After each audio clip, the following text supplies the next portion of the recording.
The only way to keep kids out of the middle is to not put them in the middle. Here's another couple letters. Dear Ian, my wife and I disagree on parenting constantly. I think our kids are starting to feel the tension. I tend to be more patient and emotionally focused, while she believes kids need stricter discipline and fewer discussions. So almost every parenting situation turns into us quietly correcting each other in front of the kids. If I comfort our son after a meltdown, my wife says I'm babying him. If my wife gives consequences, I sometimes step in because I think she's being too harsh. How do parents get on the same page when they have completely different parenting styles? And how do you disagree as parents without making kids feel caught in the middle? Frustrated Adrian. Adrian, of course you're frustrated, and I get it. You're the source of your own frustration. Hear me out, okay? You're asking your wife to trust you with your parenting choices, but you are not trusting your wife with her parenting choices. You've got to trust each other. You can disagree with how things are being done. That is all right.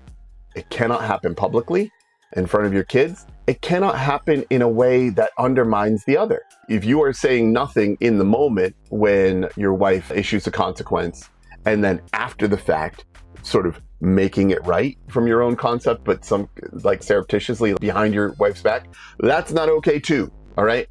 We've got to get to a higher level of honesty between you and your wife. There are conversations that you can't possibly have anticipated that you needed to have before you had kids. You need to be there to support each other in parenting. There needs to be a single parenting voice. Otherwise, the kid doesn't know who to listen to. Everything's noise. Are we leaving? Are we staying? Are we going? Is this okay? Is this not okay? Can I do this? Can I not?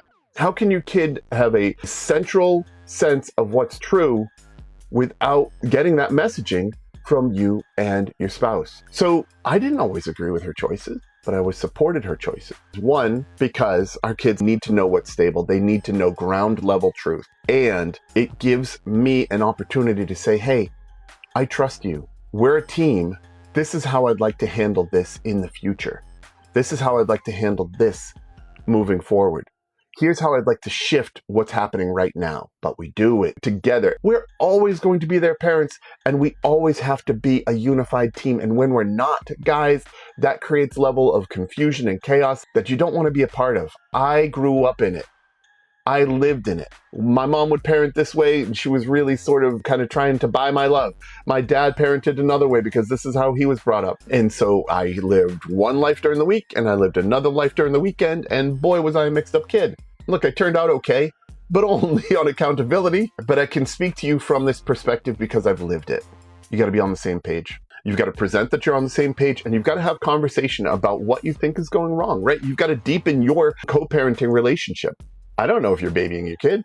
I don't know if your wife's being too harsh, but somewhere in the middle is a place where you two can co-parent. Don't just agree for the sake of agreeing to prevent the argument. Agree and then talk about how you want to do it differently. Talk about how you see it. Have that conversation. I can never grow from a partner who doesn't share with me. The same is true for your wife. And here, be open to this is why I feel we need to be this hard or this harsh or whatever. Hear it, take it in, sit with it. If you still feel as though a different approach is needed, go for it in having that conversation. But again, parenting from the same place. And when one of you undermines the other, you've got to own that and seek to repair. But it starts with you.